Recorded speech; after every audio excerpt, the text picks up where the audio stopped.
as long as I have share screen rights, so I'm fine. You don't have to change anything. You already have? I Mhm. need to check. Oh, you do. You see that you do. Okay. Yep. All right. I assume so. Hold on. Before I commit to anything, let me make sure I actually can. Can everyone see that? Yeah. Oh, yes. Yes, I do.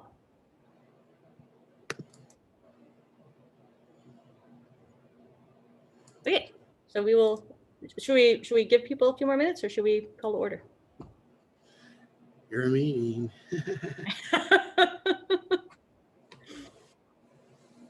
Then, in the name of expediency, we shall call our meeting to order.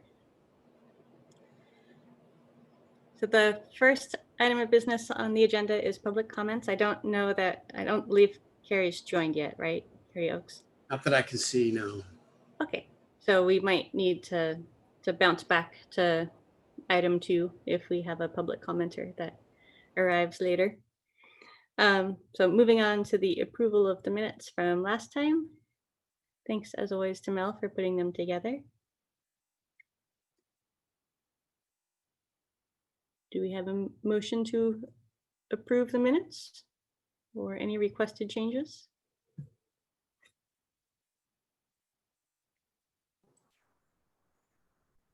Just a reminder. Move to approve the minutes. A second. Yeah, I do too. You third. You third? I'm third? Okay. Fourth. I'm a little bit slow here with my buttons. I'm always impressed with the people who are able to like raise their hands and do smiley, clappy emoticons and everything, because I am not that fast either.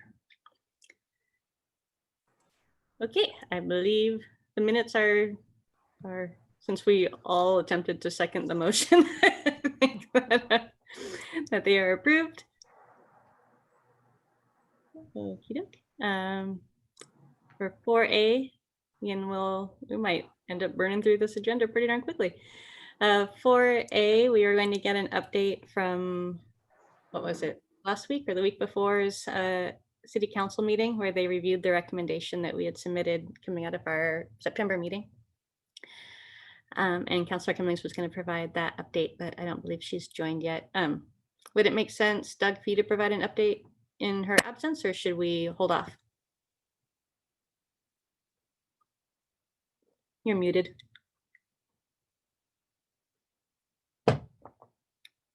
You're still muted. Okay.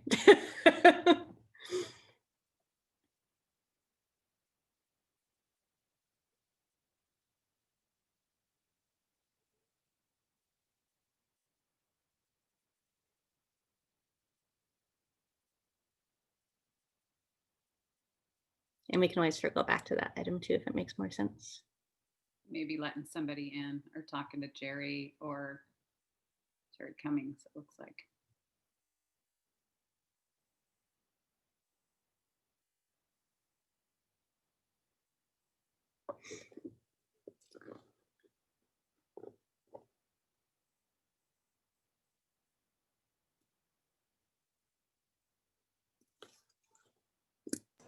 I'm sorry. I was on the YouTube side, just making sure it was working, and it blocked me out of the screen. So I'm happy to give you what my perception was of the update from the city council meeting. And I think it would probably be appropriate if Councilor Cummings comes on board to hear from her. But there was quite a bit of dialogue with the council about, oh, here she is. She's on. She wants to come on. So let's just let her talk.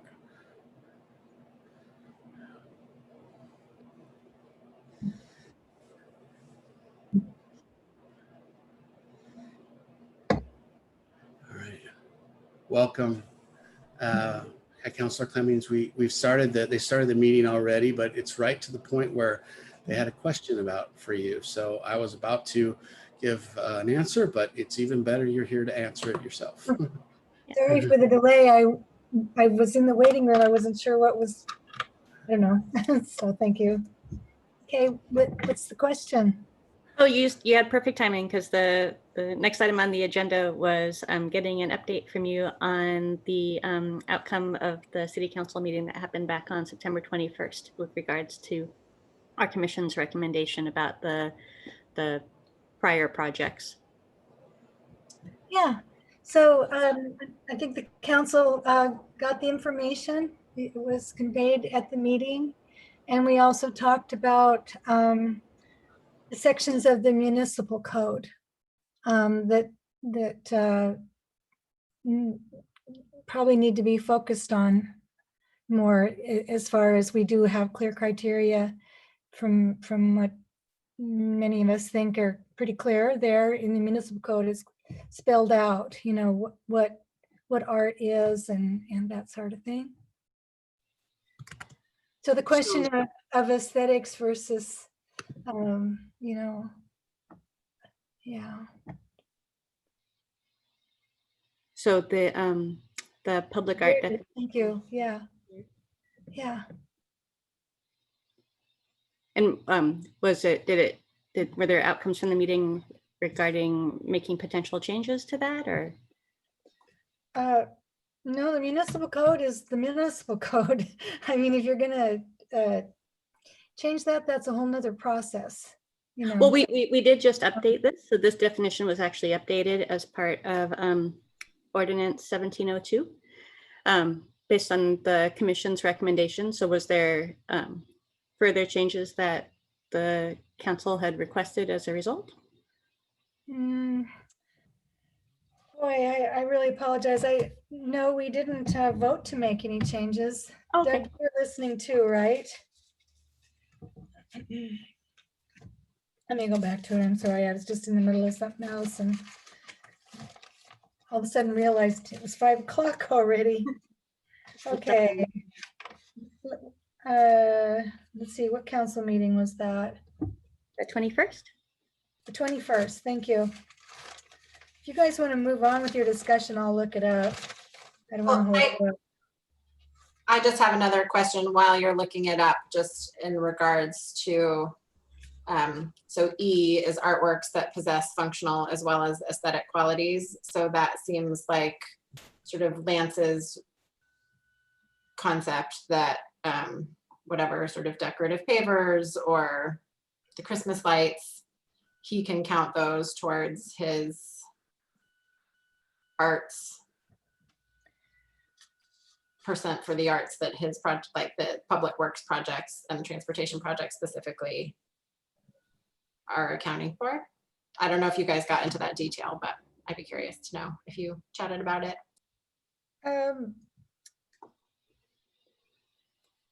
There was some discussion about things like decorations that don't involve original art, because there's some other language there that talks about original art. And so there's, but that was, I think that was mainly the issue. I think the important thing as it relates to the definition of art here is that this code was intended to help inform the forward-looking art selection process. And I think the confusion here is an attempt to apply it retroactively of, does a particular expense fall within these categories? Yeah. And that was how this definition was intended to behave. It was intended to, again, be informing future activities versus determining the relevance of past expenditures. And I think this is something that's it's a tricky issue at this particular point in time as we transition into the new kind of budgetary analysis of what's eligible for the Public Art Trust Fund or not. But it wouldn't necessarily be, I don't foresee it being a sticking point forever. It's just right now we're at this transition time of changing the definition of what eligible funds are. So my suspicion is that definition won't continue to be a problem moving forward. That's right, Carrie, and thank you for that. And to that conversation, and that was a big question. I made a motion to exempt FY 19 and 20. So in other words, not have that apply retroactively. To me, I said that's like moving the goalpost, you know, and that those projects and budgets were already being worked on, you know, but not to, but to start applying it to FY 21 and forward. And did that motion pass, Terry? Yeah, it passed 4-1. Okay, great. Thank you. That's perfect. Yeah. So the recommendation was exactly in line with that, which is perfect. That's great. And then also we had suggested that the council consider exempting some projects from the FY21 budget as well that had already Sorry. been, budgeted. Was that discussed? Okay. So sorry for that interruption. Oh. Could you repeat that, please? Thanks. Yeah, sure. So the recommendation that we as the commission had put forth was requesting what the motion that you raised and successfully passed. So thank you very much for that. So the exemption of the projects stemming from the from fiscal years 19 and 20. And we'd also recommended that council review certain projects here in fiscal year 21 that had also already had budgets approved or that were already underway. Did that come up in the conversation at all? The ones for fiscal year 2021 will be, any that haven't been allocated, they will be applicable to the percent for the arts. Okay, so there will still be some scurrying on some projects that had previously been budgeted then. Well, there's a difference between what is budgeted and what stage things are in. But if you go back and look at what it says about, oh, I can't see that. I can't scroll it, but it talks about how it's the whole process basically. Mhm. And so it's the designing, the engineering, and everything like that. Yeah. Right.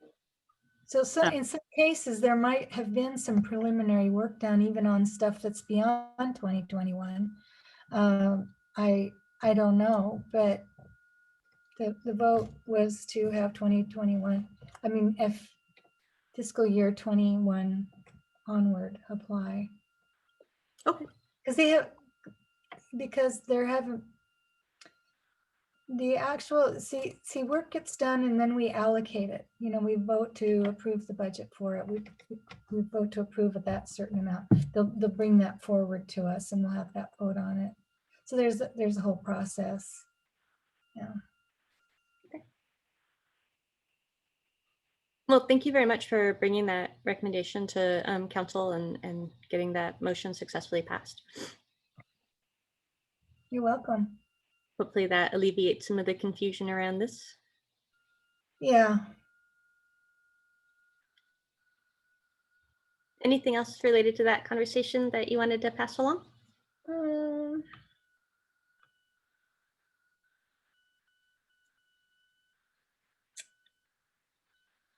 Let's see.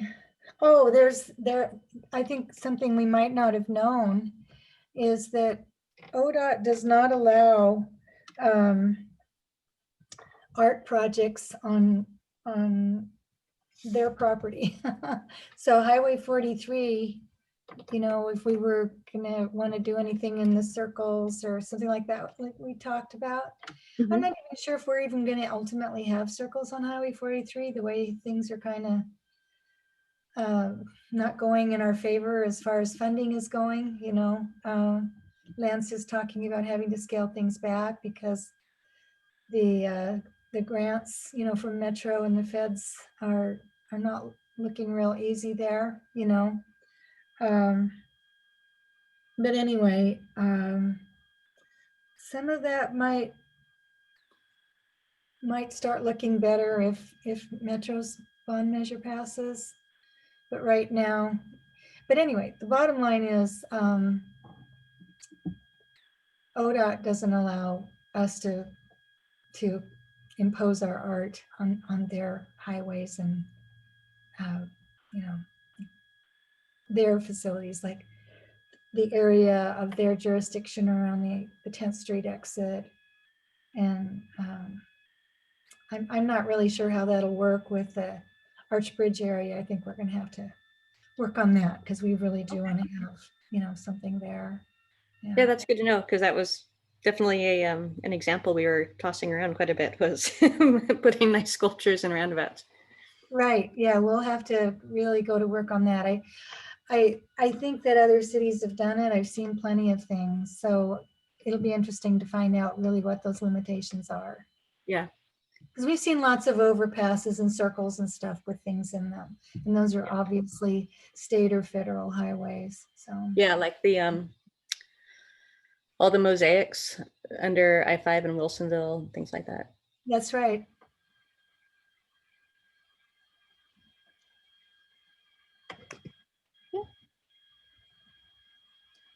Thanks for the update. And then switching gears to the update on the bylaws.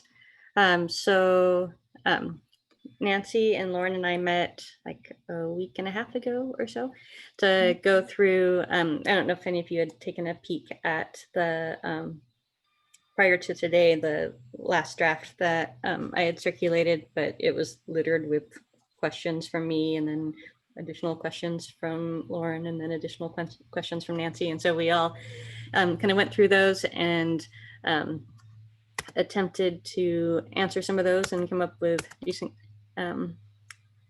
revisions based on that. Hold on just a second. I just realized I have to change my screen share.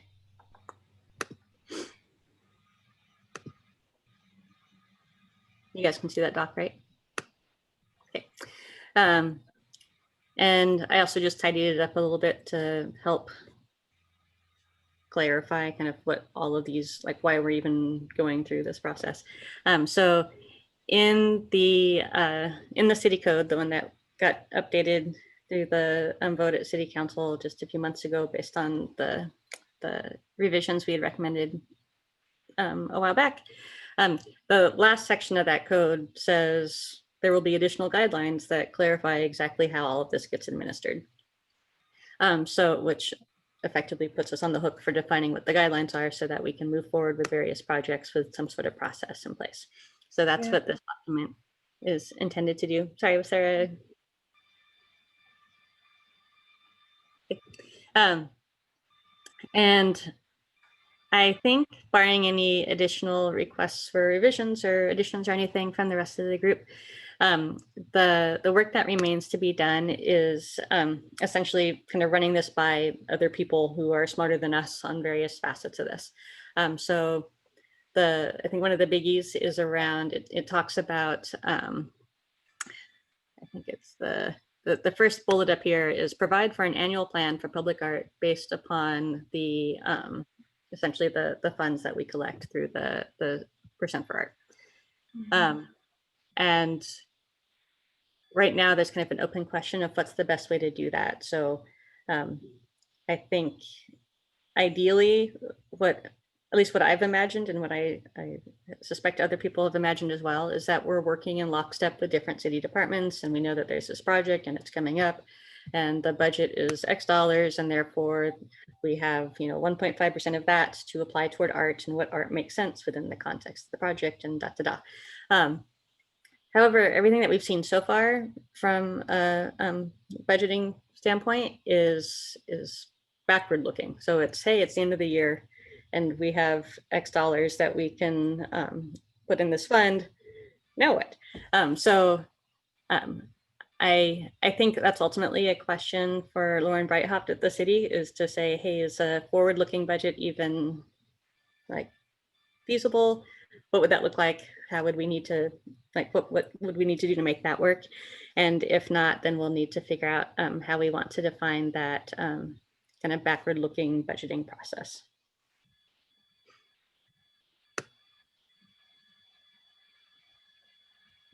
Aside from that big question mark around the strategic plan and budgeting piece, the other big open item really is just getting this document in front of other people to make sure that we are that we're following best practices, that we're saying the things that artists expect to see in documents like this, that we're not unintentionally like excluding anybody by the way we're setting things up. We're not, introducing any obstacles to people applying for various art commissions that we might be sponsoring in the city, that kind of thing, as well as working with other groups that in the Venn diagram that is West Linn that we might be in overlapping circles with. So, people like Historic Main Street, the Historical Society, the Confederated Tribes, that kind of thing, to make sure that we're taking all the different moving parts into account.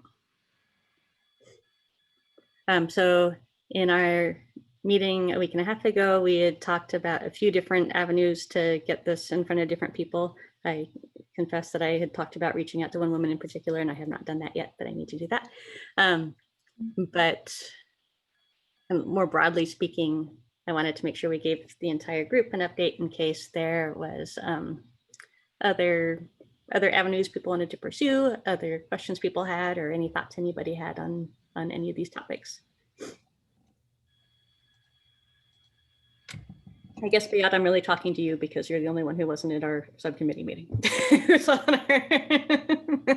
Well, for sure, I appreciate what you did. And as I'm not really familiar with that at all. So I really have to read sometimes twice to figure out what it meant. But so far, I guess I get it. And I'm really glad that there's someone who can understand all that language.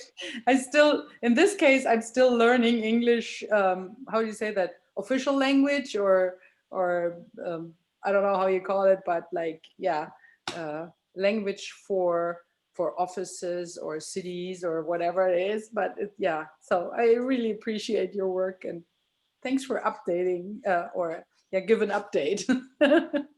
Yeah, a lot of it, admittedly, we just lifted from other cities, like the materials they provided us. And you're totally right. Like a lot of it, I think, is written much fluffier than it needs to be. But yeah, like a lot of this was lifted directly from Redmond. One open question that we had that we were wondering, Doug, that you might have an answer to is whether or not there is an existing inventory of the city's art collection. So like, for example, when you guys purchased the art for the library, I don't know if that was something that that you had to add to a formal inventory, or if that's something that you were able to just manage like directly within the library. We manage it inside the library, but I believe it goes onto a list. And I think that there was, actually, if I remember back earlier on, I think that Lori was looking at potentially that Parks at one time done a master list of all the art on at the city, and I don't know that I don't know where it went with that. Does anybody remember that component? Okay. But we can find. I will go back. I believe since the original, the past iteration of this was, something that was working with Parks.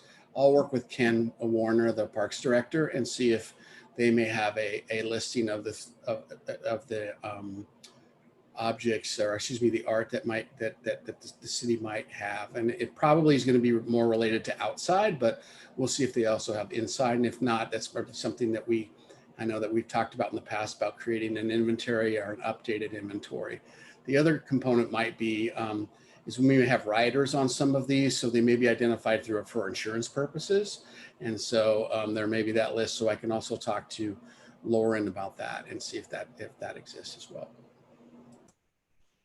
I have a question. If there's outside artwork, and I came across down at that park that is on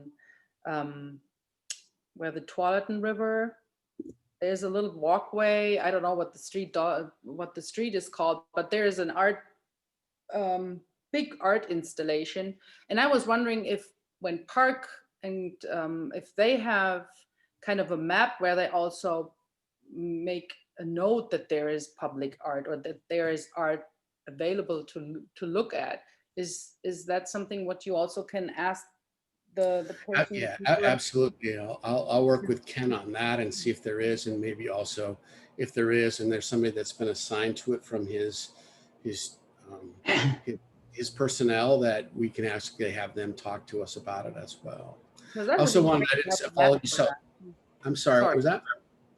I said it would be great to have that also on the map from West Linn when we have all these Yes. parks, but if that would also have a kind of a note, and this park is something to see, and it must not be exactly what it is, but that we say there's artwork installation and there's artwork installation. People can go there and find it.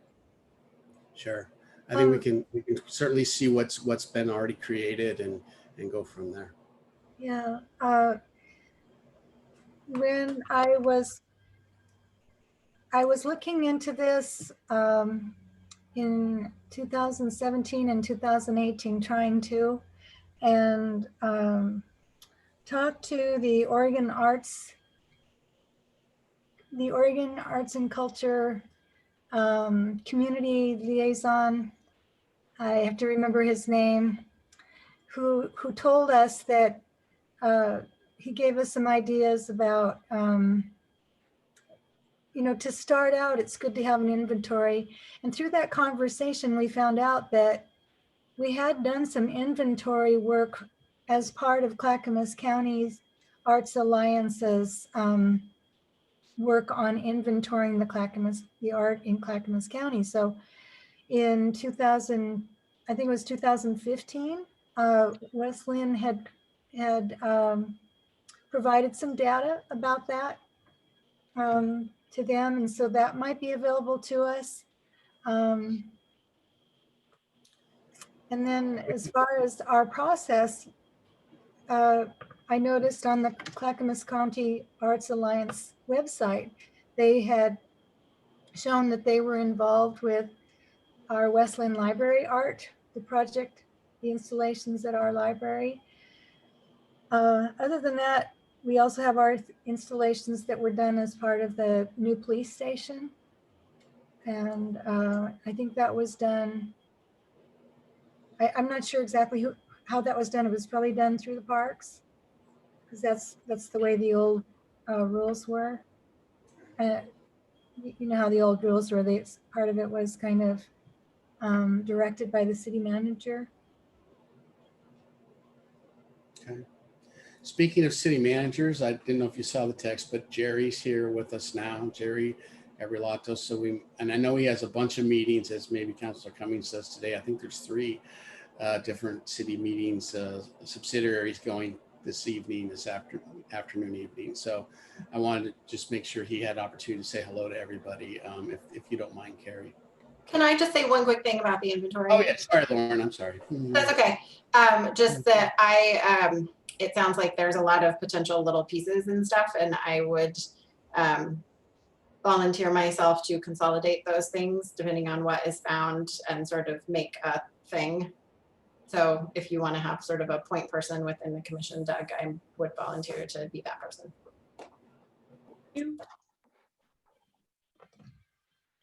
The guy's name was Brian Wagoner, and I've sent you guys information about him before.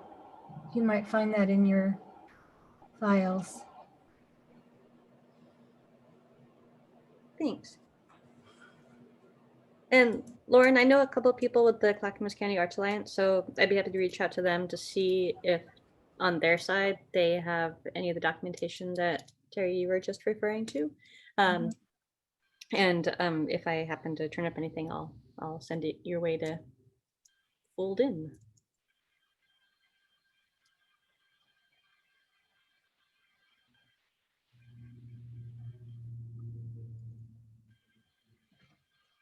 And sorry, I think that's if anybody has any other inventory thoughts. Well, Lori Griffith had been doing some field work. Remember? Yeah, she had offered to go around and start documenting stuff that's out there, but if we could sidestep that, or at least supplement that with stuff that's already been documented, then I think that would save her a lot of of hiking. Absolutely. And it would be nice to have a map. Yeah. Agreed.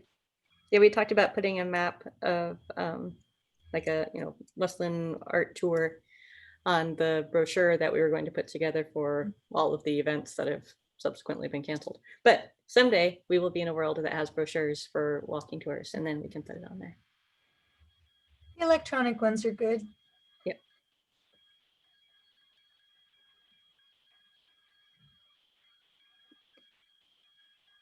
Do you want Jerry now to jump in and say hello? That would Okay, be Jerry. great. Welcome, Jerry. Hi, everybody. I'm Jerry Gabrielatos. Sorry I'm late. Thanks for having me. I'm thrilled to be part of this group. I worked quite a bit with artists in the communities that I moved from, more in Chicago than Minnesota, but I'm going to send you both, or send everybody here, some links. We basically had like an in-office art liaison in one of the offices I worked in Chicago, and she painted murals on a lot of the vacant storefronts that were in along one of our main commercial corridors. And I'll send you links to it, which is the nice thing about using Zoom. And then the other way that we worked with artists, I worked in another part of the city where we had the 4th highest graffiti out of 50 wards, which is not something we like to brag about. But we partnered with muralists to paint in places where we were just getting tagged all the time. And more often than not, the taggers respected the murals, so that worked quite a bit. On a personal level, about 1,000 years ago, I used to volunteer at the Art Institute in Chicago. And I'm hoping to join the Art Museum in Portland, but because of COVID, their hours are a little short, so I might abstain from doing that for a little while. And Doug, if you can email me these guidelines, I'd love to take a look at them too, and just become more familiar with the work that everybody here is doing. It's interesting, Melanie, I recognize you from the library, but I didn't recognize you without your mask, which is just how crazy the era is that we're living in, right? And then the other joke about meeting everybody this way is I ran into somebody last week at the farmer's market who said to me, "You're the guy from the Zoom calls." So I do exist. And maybe for the next 6 months or so, it'll probably just be as a box on your screens, but I do look forward to working with you and meeting everybody to the extent that we can. But I wanted to learn more about this group, and I'm more interested on a personal level than professional probably. So thanks, and I'll be quiet. I'll send these links because now that I look back at it, it's like, this is some really cool stuff. Yeah, that'd be awesome. Thanks so much for sharing. And on a side note, I was volunteering at the Portland Art Museum as well, but have not since March. So the coolest experience I had in the Chicago Art Institute had nothing to do with art, but I basically sat at a desk and helped kids with their homework and whatever. But one time, Elvis Costello walked up to me and he was like, "Where's the bathroom?" I'm like, "Oh, it's right over here." And then he didn't get his own tour, but when Bono came, Bono's big enough that he gets his own tour. Like he's too famous to walk around when everybody else is allowed in, which is just interesting because I think I like Elvis Costello a lot more than you two, but I do too. Bono is I'm 5'8", he might be 5'4", so kind of a fun. Okay. Who knew? Anyway, I will just add as well, first of all, welcome to the city.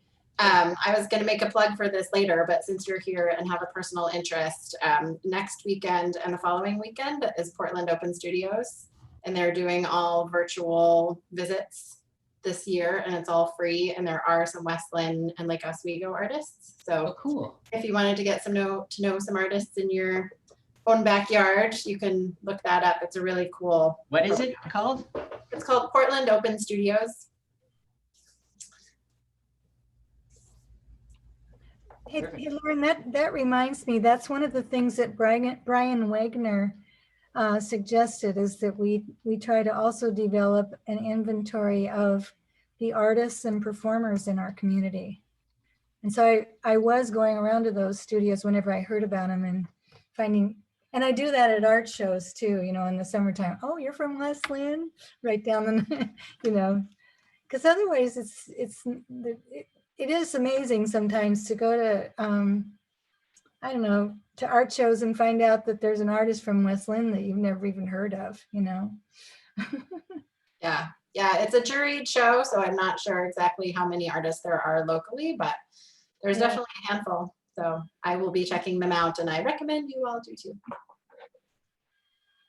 So I don't know if Carrie did, but I attended 2011 and 2013. So it's quite a long time ago, both open studios. And it's usually that you not only can sell your art, but you also show people your process. That's the whole purpose, actually, that people can go to the studios and can see how the artists work and how they create their artwork, or how they come up with the ideas or collaborate. And so I have these older lists of people, and there is always the addresses or emails or whatnot also from the people who are in West Linn. So I can also try to get those together. And I mean, some moved away, but maybe some came back or moved here. So that would be kind of a start too, to connect with these artists, and maybe they know more people who are around us. And that would be a good list to start with, I guess. I attended some last year and the year before, and I know I saw the flyer for last year, and so I could probably dig up the West Linn local artists that participated in that one for sure.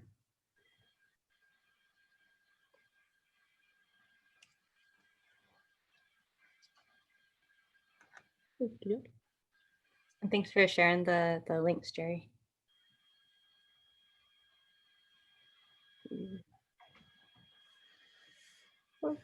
Okay. Also, I just want to scroll through the guidelines real quickly. By the way, I was calling them bylaws, and then I saw that in the code, we refer to them as guidelines, and so now I'm calling them guidelines, but it's the same document. Pardon my quick scrolling. I'm just looking for the stuff that I highlighted in yellow. There's less of it than I thought. One of the open things, one of the reasons we wanted to run this by currently working artists is, and also, I don't know if Lauren would be the right person, Lauren Breithaupt would be the right person to talk to about this, or because you had mentioned her in regards to potentially having insurance riders on some of the existing art. But in the language that we borrowed from Redmond, it talks about having it's the artist's responsibility to maintain public liability on any artwork. And as a very much emerging artist who only makes 2D things, this all felt very foreign to me personally. And I thought, I wonder if that would be like a really big obstacle for some emerging artists who want, who are very talented, but don't necessarily have the means or the know-how to go about getting some kind of insurance policy on their work. This might be totally standard, but those are the types of things that that Nancy, Lauren, and I were like, I don't know if this is standard. And so we wanted to make sure that we had a sense from other artists as well as from on the financial side with the city to see whether that's anything that can be navigated around or whether that's just the way it is and it has to stay that way. Mm-hmm. What else did we flag in here?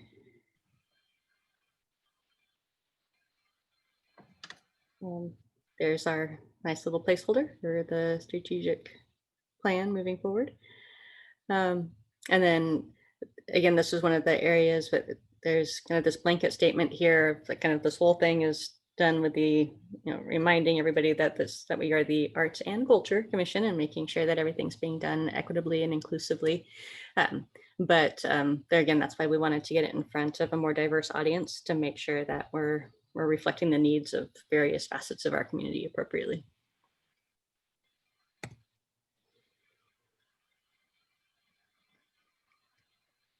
So I guess that concludes my official update, but open to any other questions that folks have. Oh, good point, Doug. That when I reach out to Clackamas County Arts Alliance, I'll ask about that piece as well. If there's got to be like a insurance market just for that purpose, that makes it reasonable for folks. If that's a common requirement, I have no idea.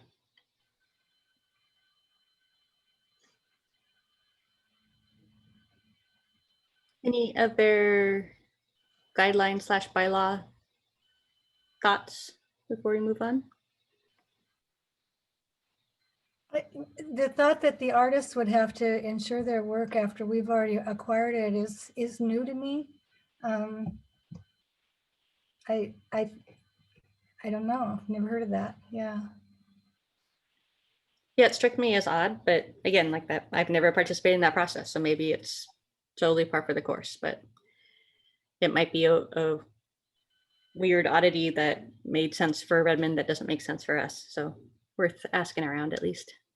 Oh, you're saying that's what Redmond does? Yeah, that's where that language was lifted from.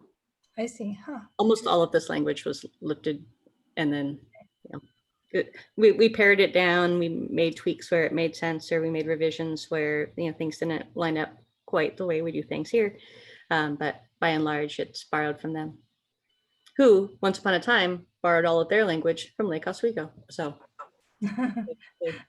circle of art life or something.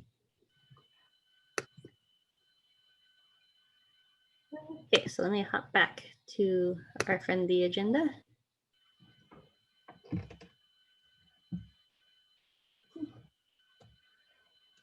So the next piece is kind of goes hand in hand with one of the action items on the guidelines that we just talked about, was figuring out how it would make sense for our group to partner with other similar organizations in the area, and where it would make sense to do so.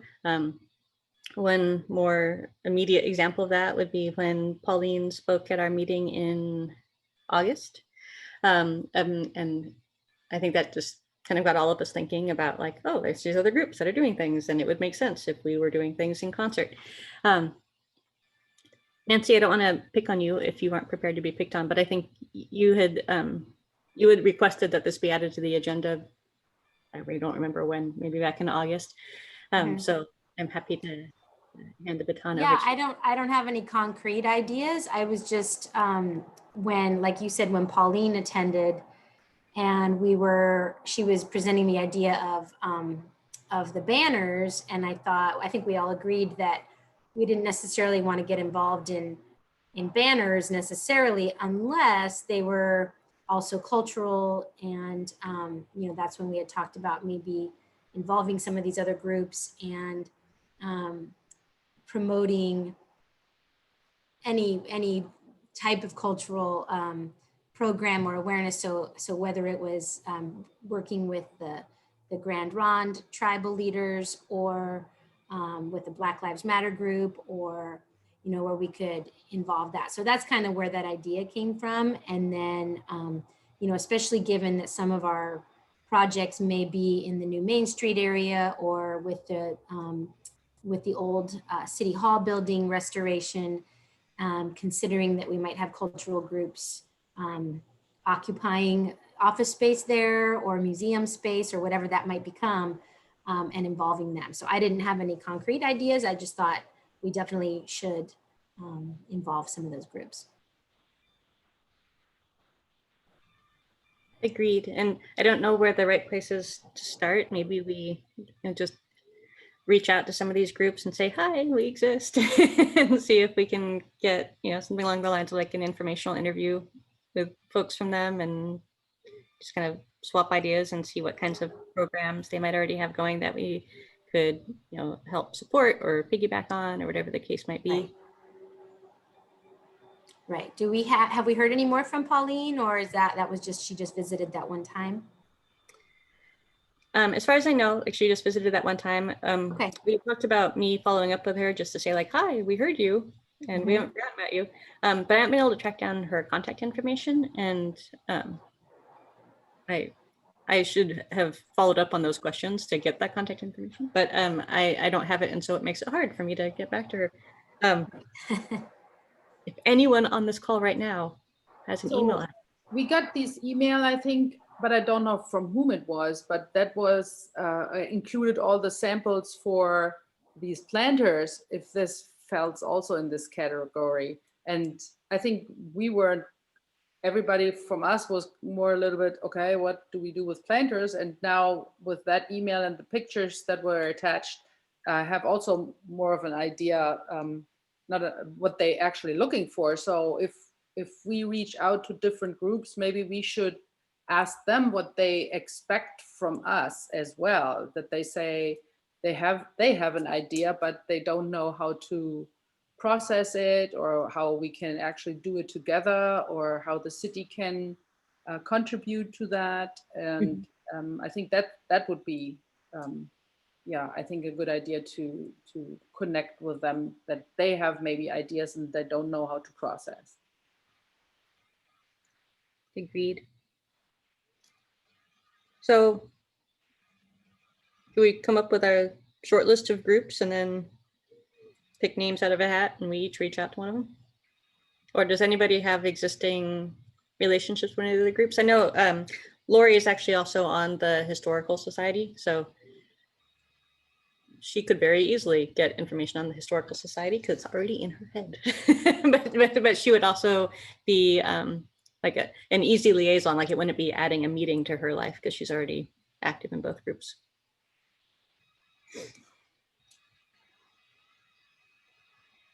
So Who was that? I didn't catch the name. Lori Griffith. Oh, So Lori. a member of Yes. this commission, but she wasn't able to join tonight. Right, yes. So we've got the Historical Society, we have Historic Main Street.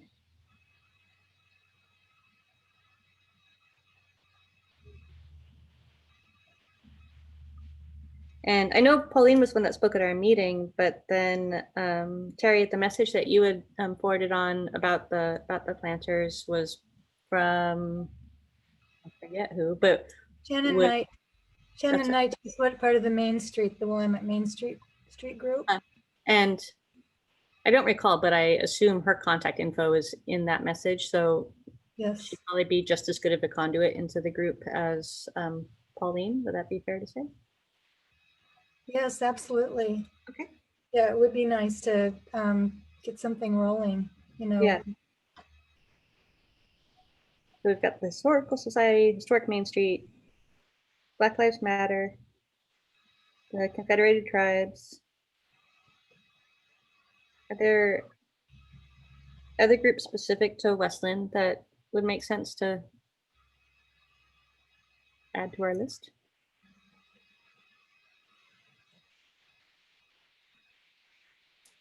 I don't know if the high school, Nancy might know better, but if kids are still doing art, I don't know. It's such, but if They there's are, a yep. some way to bring them in and some. I just talked with our ceramics teacher today, and they all came through and picked up a giant block of clay. So I know they're doing that. And yeah, especially the AP Art Studio kids, they're pretty self-directed. So I know they're producing portfolio work, whether it's photography or painting or, so they are. I mean, it could be so fun to give them a platform, particularly without the school being open. Yes. Who knows that we can do anything fast enough, but right. I agree. Gosh, being in like an AP senior right now must be right. Rough going. Crazy. Yep. Yeah, that's a great idea. I'm happy to reach out to our art department. That'd be awesome. Thanks.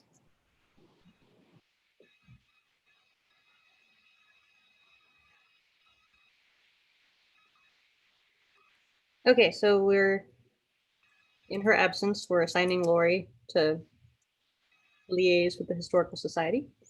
Does anyone want to reach out to Shannon and or Pauline at Historic Main Street? And I'd be happy to do that if we don't have other volunteers.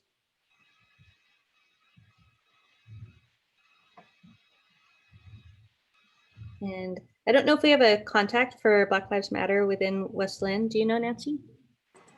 I don't. I know, is it Rachel Tillman is working on putting some families together, so connecting some families from here with some families in North Portland through like a virtual meet and greet kind of thing. I haven't heard any details if that's going forward, but otherwise, Building- yeah, I'm not sure. Yes, building bridges. Oh, building bridges, that's what it's called. Okay. So she might be connected to, I'm not sure if we have a local chapter of Black Lives Matter. I'm not sure. Maybe through the school. Yeah. Do you have a relationship with Rebecca? Would you be comfortable reaching out to her? Rachel Oh, sorry. Tillman. Sorry, I might have said the wrong name. I think it's Rachel. I have just met her briefly once, but I'd be happy to email her. Okay. Yeah. I would need to get her contact info. Doug seems to be the email guru tonight, email address person. Oh, Who are we looking for? I'm sorry. Rachel Tillman. She's doing the building bridges. And I've seen her, she's in a number of overlapping Facebook groups. So since you Okay. already have the high school Nancy, I'm happy to let you reach out to her, but I also would take an assignment. Well, if you want to take that one, you can.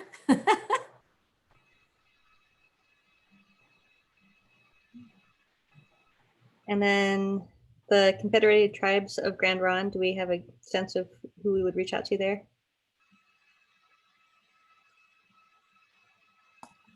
I've talked with them. I've talked with their artists at a couple of their different salmon bakes, you know, and told them that we're getting our Arts and Culture Commission up and running finally. And so they're interested. I told them that we'll be interested in working with them. Oh, But I fantastic. don't know if it's my role to do that.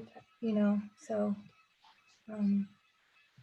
Would you be willing to share the contact information for the folks that you had spoken with before, and then somebody on the commission can follow up with them? Yeah, sure, you bet.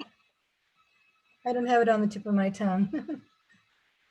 You don't have them all committed to memory? I don't. It's a dwindling memory bank as it is, you know? The shelves are getting full. I have a new to Oregon question. Did you say salmon bakes? Is that a thing? Absolutely. Okay. And no one tell anybody that I don't know what that means. Yeah. Well, keep that between us. I also said Willamette wrong incorrectly, and man, did I get in trouble. So. Oh, did you say Willamette? Yeah, it was bad. Oh, I love it. It was really bad. Well, I didn't know they have salmon bakes. That's kind of cool. They have a ceremony in the spring and in the fall. Okay.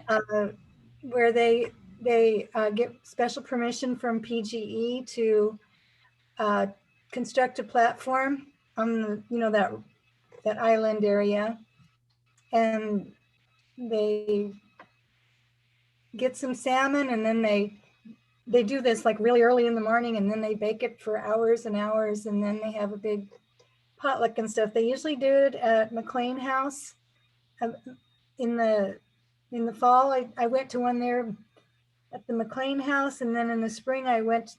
It's called the First Salmon. Oh, cool. And they have speakers and artwork, and you know, it's a really neat event. They did that one in the Willamette Park area. Yeah, it's pretty neat. And they've come to the White Oak Savannah too. They've come to a number of their events too, and shared some of their work. And you know, like the Savannah has they use the acorns, and they use the camellia for their food. So they talked about that too. Cool.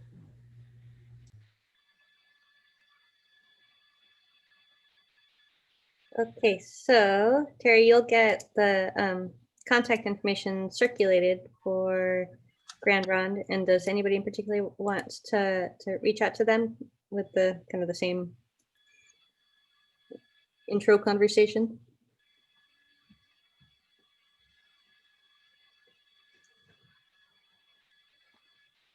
if we have sort of a standard, like what are a standard message that we all are sort of sending, and then we can kind of be, you know, consistent with what we're asking and offering and wondering. So That's a great idea. I was just sort of wondering, I was like, what am I asking for here? so maybe just like partner on a an project or- introduction, yeah, introduction of who we are and that we're going to be moving forward. We're going to be working on a variety of projects moving forward with the city and introducing art. And I can draft something and send it to you guys, and then it'll need a lot of editing, I'm sure. But I'm happy to draft a little something, and then once we agree on what we want to ask or say, we can just send that out, and then there's like a consistent message. That'd be fantastic. Thank you. Okay, I'll work on that in the next couple days. I think that's a good idea. Thanks.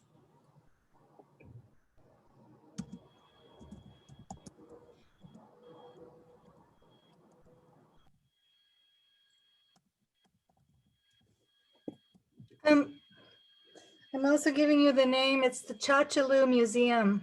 That's the Grand Ronds, the Confederated Tribes Museum. It's out towards the coast. And that's the one I was telling you about before, that it'd be nice to do a field trip to it, which of course that's botched at this point. But, you know, I don't know if it's possible to, if they're giving virtual tours or anything, maybe there's something that they're doing. They have some incredible stuff, and they bring in different installations. Cool. Thanks. I have another meeting I have to get to, so I'm just gonna say goodbye, and I hope to participate more in the future. Bye, everybody. Thanks so much for joining. Bye.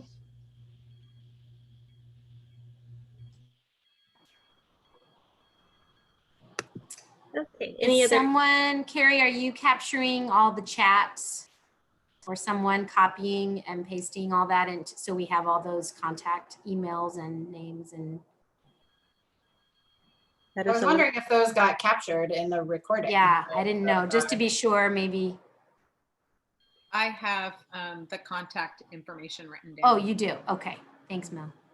Obviously not the links, but Pauline's email address, Shannon's email address. Okay, The Grand Ron. great, great, thank you.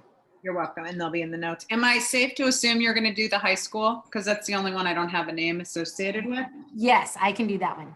Okay, thank you. Thank you. Ah. You know, somebody probably could just contact the Chachaloo Museum, go to that website. Because I'm not, I mean, I can still see if I can find the name of the people that I talked to when I went to the salmon feed, but I went out to the Chachaloo Museum and talked to them there too. You should check out their stuff on their website. It's pretty cool. Yeah, will do.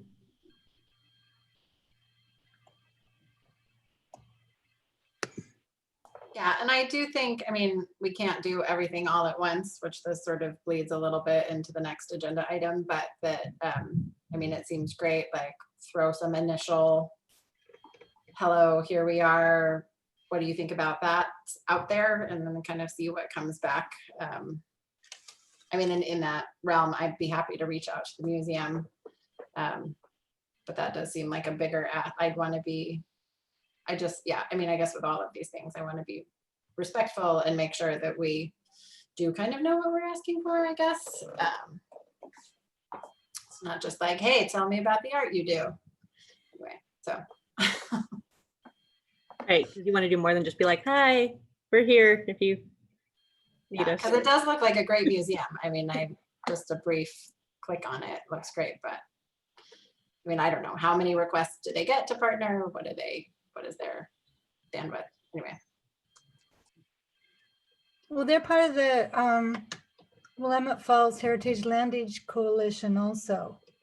And so they're also involved with partnership that we're trying to work on the old city hall with, and are looking at wanting to have a space there for exhibits and so forth.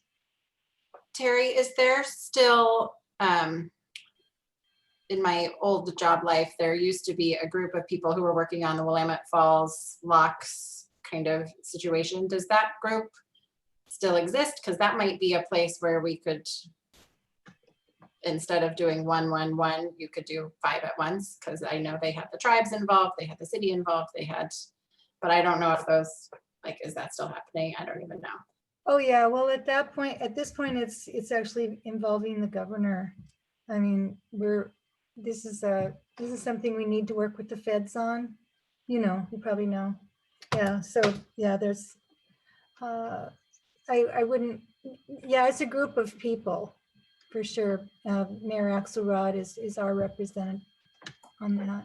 Yeah. Yeah, and they might be too policy-ish and less artish, Oh, definitely.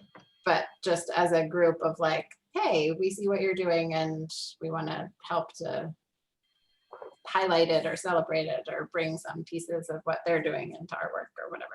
Yeah, Well, I mean, the main thrust right now is just getting the funding to get the locks restored and find a new owner.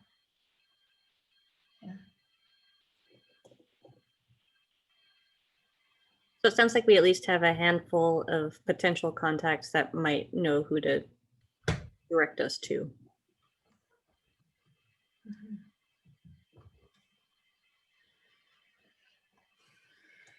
Any other thoughts specific to like other groups to reach out to or messaging around that before we move on to the last topic?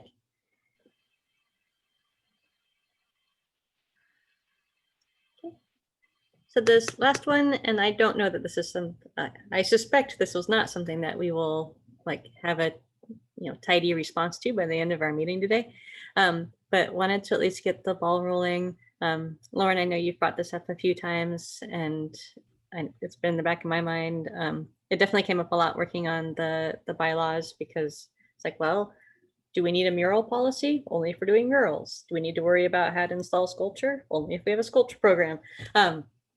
And the advice that we've gotten from some of the other commissions we reached out to, however long ago that was, like a year ago or so, was to start small, pick your one thing, do that one thing and then build on that.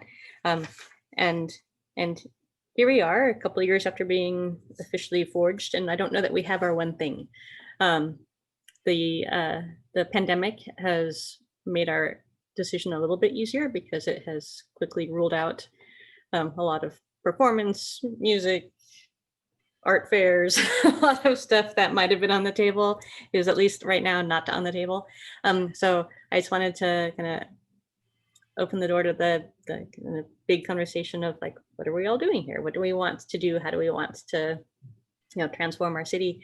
To see if people had strong thoughts about what kinds of projects we might want to hang our hats on. I think what would be a start is to figure out really who is living in our city as artists, and then maybe put together a virtual tour or an online gallery and show who is working, living, doing in West Linn. Or yeah, I think that would be an idea, because to find all these people and if they are willing to do that, or if that would be even possible through the website of the city or something like that, would be a start, for my opinion, so that we know actually who's around us and creates art. Okay.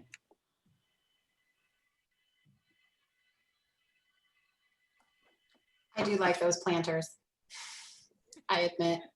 I thought they were very pretty, having seen the pictures and like what the concept was. I was like, oh, I could imagine whatever, 6 or 12 of those going down Main Street that are all painted by different people or groups or whatever. So, and it seems unique also. Like, I don't know, like I've seen, yeah, various like cats and cows and mailboxes or whatever, but I don't know that I've seen painted planters before. I thought it was a cool idea.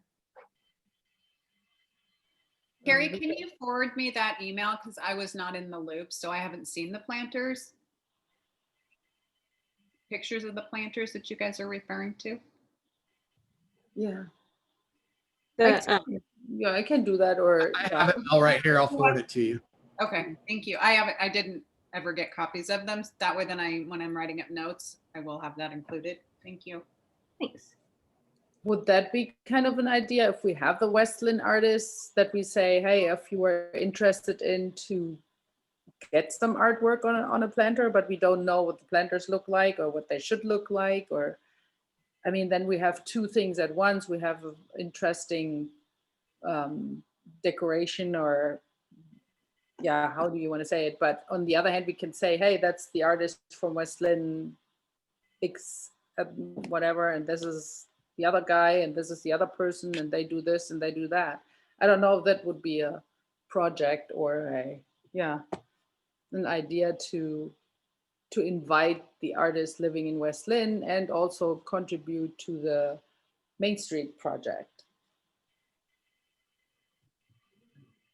A lot of I always like those projects too, where it's a bunch of some things, but each one that's scattered throughout a town, but each one has a different artist take on it.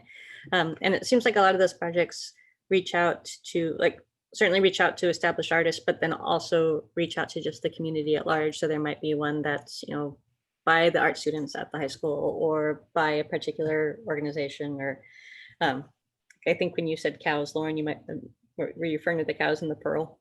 Because I was. Hey, there's cows in the Pearl. There's cows in Chicago. Yeah. There's maybe a couple cities that have done Cows. big cows. Pigs in Seattle. Yeah, tiny town in New York that has cats every 10 yards, basically. Anyway, Really? There's horses all over Saratoga, New York, and there's the bears in is it Grants Pass that has the bears everywhere? I'm a sucker for those. I love it when a city has a bunch of animals that are decorated and stuff. I think I just like dazzled animals. planters are so so planters are very functional, and obviously they have the flowers, and that's also nice, and I think you could put them in parks, and that would also make sense. But we are also, as Terry well knows, we're a bee city, and I don't know if we could get bees and put bees around. That would be, I would love it if there were bees.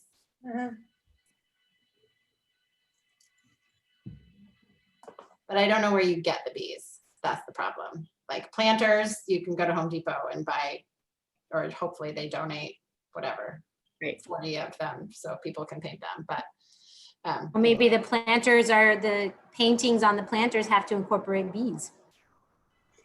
Or even mosaics of bees. They don't even have to be painted. See?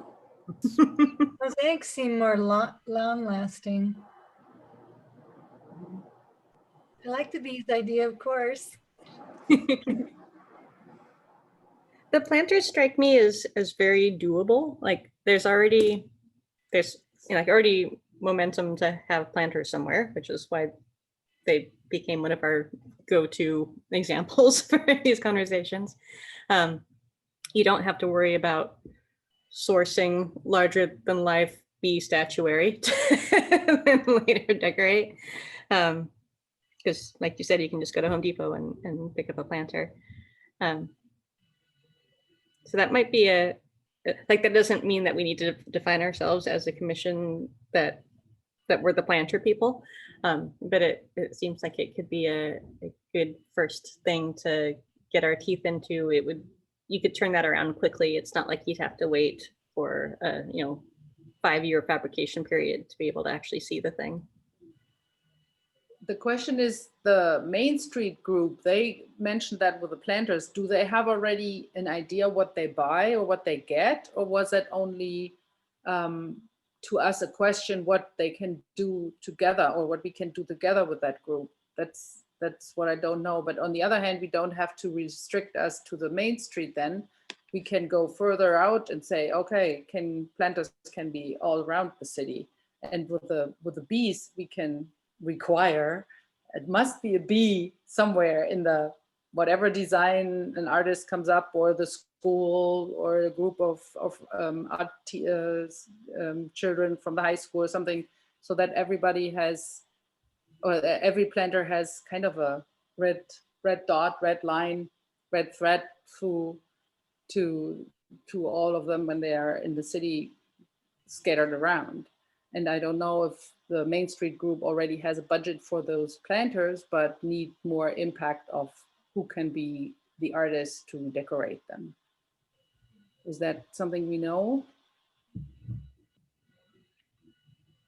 Maybe it'd be fun to do a call out, you know, and just say it has to have a bee somewhere in the design. And I could see also doing like a little free to be me festival. That's cute. Just looking at the email from Shannon, she does say there's a person who's on the design committee who can be reached out to. So anyway, it might be at least a place to start. I do think we can go beyond Main Street, which is the nice thing about beyond. I could just keep going with these. I love a good pun, Carrie, so you got my attention. There is a person in that email who she says to connect with. I think it was Linda. Anyway, so we can find out more specifically what if they have this in their plan, is this in their budget? How can we match up a little bit? Because I don't recall when Pauline presented, I don't recall the details. I remember that was something that they were looking to implement along, along the Willamette Falls Drive, but I don't remember if they already had like specific themes that they were looking to hit, or if they just wanted planners, or if they had a very specific idea about that. So we can kind of see, as part of that introductory process, we can kind of feel out where they're at with that process and see if we would be able to kind of dovetail those together. Yeah, I mean, it would give a great entree also in talking to these groups and people of saying, we think we've got a project, or we do have a project, or whatever. Would you be interested in doing your own little call to your group, or hopefully passing along our call, whatever that looks like. Yeah, if you like, I can reach out to her again and ask her what they actually were thinking when they introduced us to that information. So I can email her or call her if we have the phone number or something, or email her back. Hey, do you have already planters in mind? And what do you think about the idea with the bees going constantly in every planters? And then that's what we can also jump on and then do them somewhere else besides Main Street. So I can reach out to her and ask what they were thinking, if that is okay. Sorry, to whom? To Pauline. I think that was the person who introduced us to the Main Street projects, right? Yeah. I just want to make sure that we don't fire off too many messages, because like presumably that would be one and the same as our hello, how can we help you message. Oh, okay.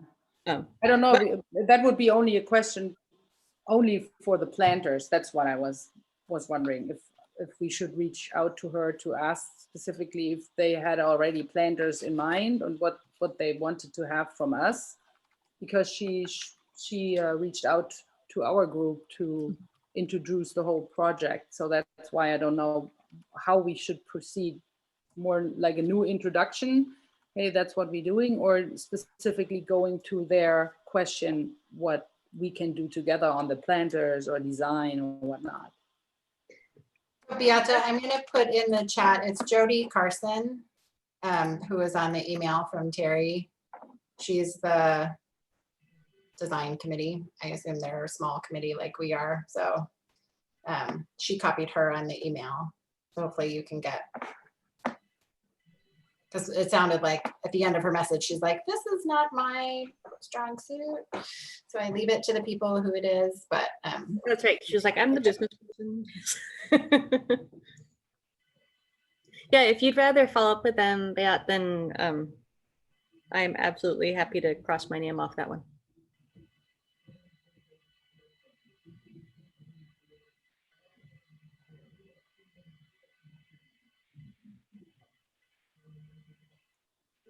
So I wasn't sure if already someone wanted to connect with her. So that's why I was like saying, hi, I can do that. I don't know, Carrie, you wanted to contact her already, or did you already know? I didn't know. I've been meaning to follow up with Pauline, and I've just been feeling guilty for not, because I mean, she did come on and. Because I didn't do anything yet. I thought that's something I can do. But absolutely, if you want to follow up with her, I think with this particular group, since they obviously know we exist because they've spoken with us and then also shared the follow-up information, then it wouldn't be so much an intro message so much as we're kind of putting together, as long as we're like, I want to just be careful that we aren't overly committal because we're still kind of figuring this out. We're figuring out how our budget works. We're figuring out how the, again, since it's not even our budget, right? We're just making recommendations. It would probably behoove us to get something in front of council before we got too far down the path of committing to a bunch of artists to put their lovely bee paintings on a bunch of planters that don't exist yet all over the city. So I just want to make sure that we get all of our little ducks in a row before we start making grand promises to anybody. But I think it would be good to follow up with them and, say like, we really like this idea.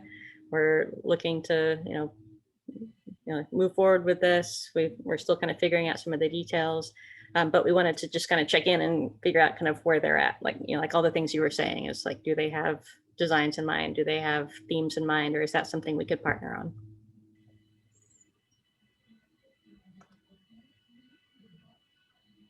So yes, Beat, if you want to follow up with them, I would be more than pleased to. Yeah, I will do that. If I write an email, I send it first to you that you can.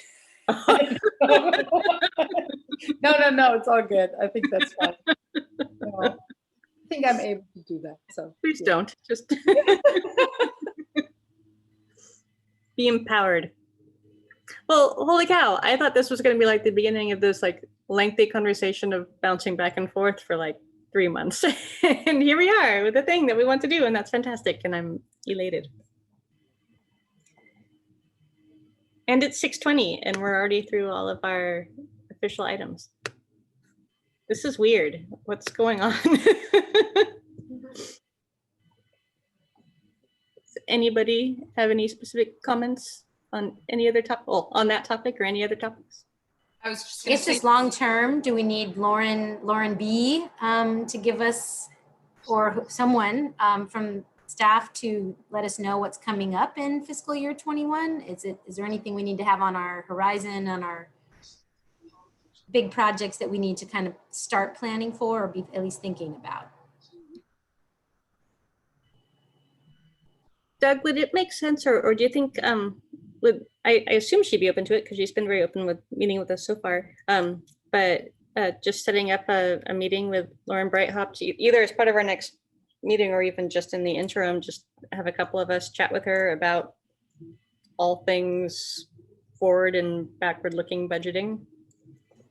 Sure. Would you like me to see if I could set up a call with all of you? Well, if it's all of you, then it's kind of a decision-making body, or some of you. I guess if it's just information gathering, that's fine. You're not going to be voting on anything. So, or I could just have her relay that information. So I can just reach out to her, and whatever you feel comfortable with, I'm sure we can arrange something to happen. That'd be great, because I think at least me personally, I feel like I have enough questions that it would be a very messy email thread and it would be easier just to chat live. I'll reach out to her today or tomorrow and ask her if there's some time that if you all want to, Mel can maybe coordinate this. If you have a time, if you want to meet other than your normally scheduled time next month, if we can I can maybe get some dates from her and we can do a doodle poll or something, if that works. That sounds good. All right, that's what I'll do. Thanks. I only have a question. Maybe it's in the last notes from the last meeting because I didn't attend that, but what is now the outcome with the sign for the Savannah park up there. Did they decided already on what they finally do, or what is, does anyone know how it will look and when it is actually then installed? Since it had already been approved, again, the council had already approved that there was budget to make the sign. And they already had a pretty good idea of what they were looking for there. We opted as a group to not be directly participating in that process. So I'm not sure where it's evolved since then. But as far as I know, the project is still, still on course. We're just not going to be participating directly. It's on the council's agenda. The Savannah Oaks Playground is on this council's agenda for the 12th. And so probably, I'm assuming that'll be something that'll be one of the many components for that next phase, that project, depending on what council decides to do.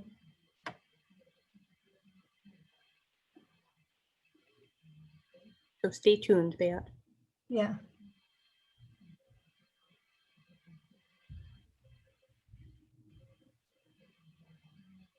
Oh, I was noticing that our next meeting is the Wednesday after Election Day. And I was wondering if that works for everybody or if it's worth looking into like pushing it out, simply because I know that 4 years ago on that date, I was like a total wreck. So just recognizing the various directions things can go. I just wanted to kind of take people's pulse and see if that was something that if people are comfortable committing to that date, or if you would rather push it out a week. I'm fine keeping it there, but I could move it too. I'm okay with that, or another week, that's fine with me. In theory, I'm fine with it. Okay, then we'll just keep it as is and not complicate things.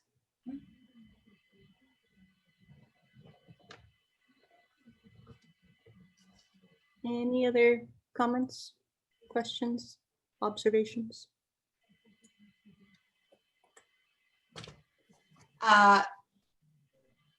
So I don't know that we're like really, we have a thing, but maybe, I don't know, November, December, we can start trying to figure out if we're organized enough to ask for money from other places.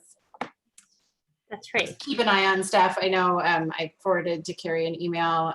America Walks has got their grant process has just opened, but again, without sort of like actual approved guidelines and stuff, I don't know that we're quite ready to technically apply for money, but it'd be something just to look forward to, and maybe even by the new year, we can try something or keep an eye out for something. I love the idea of us having a thing that we can actively seek out grant money for. I think that now we have a project to pursue, we're that much closer. I know sometimes I maybe, Terry, I might have gotten this idea from you. I feel like somebody at some point said that an art inventory is often a prerequisite for that, to be able to say, here's what we already have and here's how we're building on that.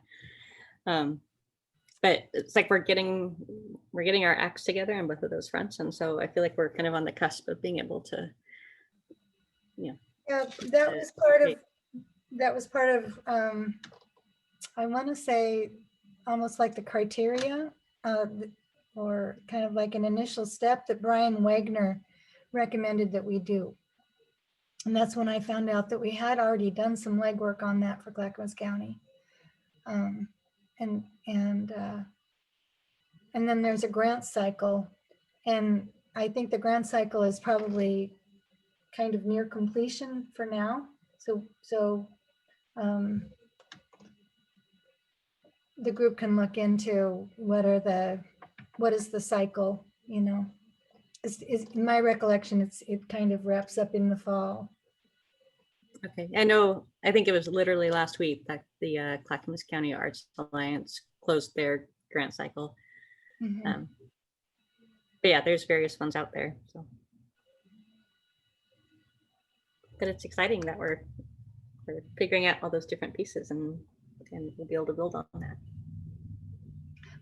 There's one little thing, you know, the little, speaking of bee, the little bee in my bonnet about the Winter Lights Festival, which it happened this year, but I don't know what's going to happen. They don't know what they're going to do, unfortunately. But someday, someday it might be fun, you know, to try to organize an umbrella festival over the bridge and back between us and Oregon City. We talked about that in coordination with PGE. So kind of like a mini lights festival where people decorate up their own umbrellas with lights and wear wacky, you know, make lit up costumes and fun things like that. And I'll get out there and act as ridiculous as they can. Wait, we're supposed to wait for a festival to do that? We can do our own. I've talked to Oregon City councilors about that, you know, that it might be fun to do it on both sides, you know, just to celebrate the bridge between us. And because we have PGE right there, you know, heck. That's right.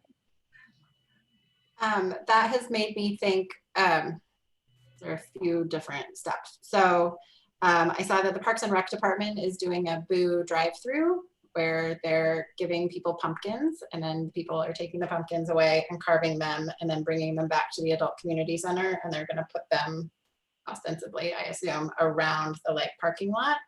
So you can drive through and see all the different pumpkins.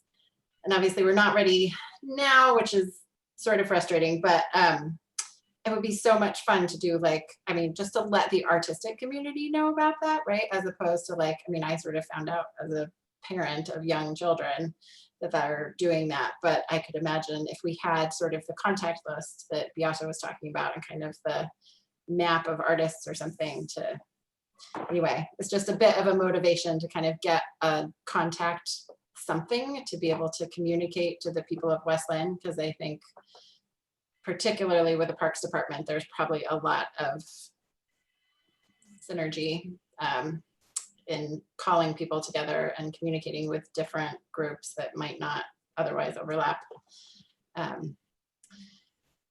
So I know we had talked to Shane about a newsletter of some kind, but it might be nice to kind of try and start focusing on that as well.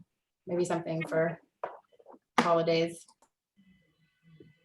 There's some things we can do even in the absence of having that list too. Like we could certainly ask to have a message included in existing city social media channels, right? So like it could say, calling all artists, blah, blah, blah, blah, blah. And we wouldn't need to have a mailing list to do that. That could just go out on behalf of the city, and inevitably some artist will see it, right? So until we have that list, we could still kind of do more broadcast stuff. And then hopefully that kind of feeds on itself. And by doing that, then some, you know, artists come out from the woodwork, and then we can start to create a list and so on and so forth. Yeah, I think to sort of start to brand the Arts and Culture Commission a little bit too, right? Of like, we're plugged into the city, we see what other people are doing, and everybody should. Wasn't it years ago that we had that? So we had the art in the park that was Mary S. Young Park, but then one year we had the one that was down, I never know how that park is called, where the Tualatin River goes? Willamette. The really big one. One year we had it over there, and then it moved to Lake Oswego in front of Maryhurst. But since then we never had any art shows. So, but we have music in the park. Maybe we can also do art up there, because it's kind of a central place where the Safeway is, that we have something like that. As you said, with the pumpkins, it's around there. So maybe we have art show up there. I mean, right now we don't know if we can do that or not, but that would be also, I guess, something we can start or reinvent it. How do you say that? Get it back in place. Yeah.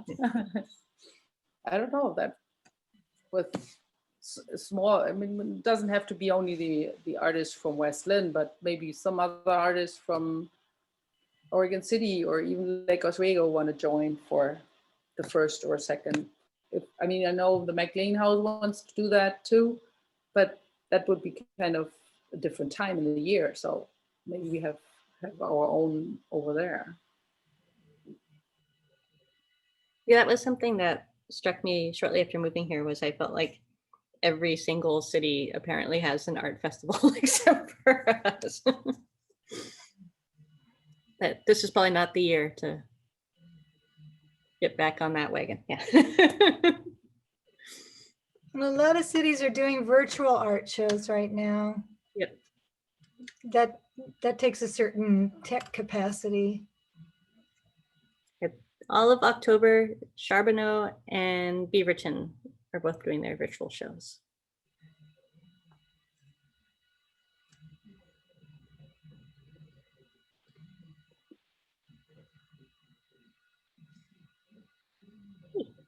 Anything else? Any motions to adjourn? I move to adjourn. I second. All right, we are hereby adjourned. Thank you. Thank you, guys. Yeah. Bye. Bye, guys. Thanks, Doug and Mel and Terry. Thank you. You're welcome. Thank you. Mhm.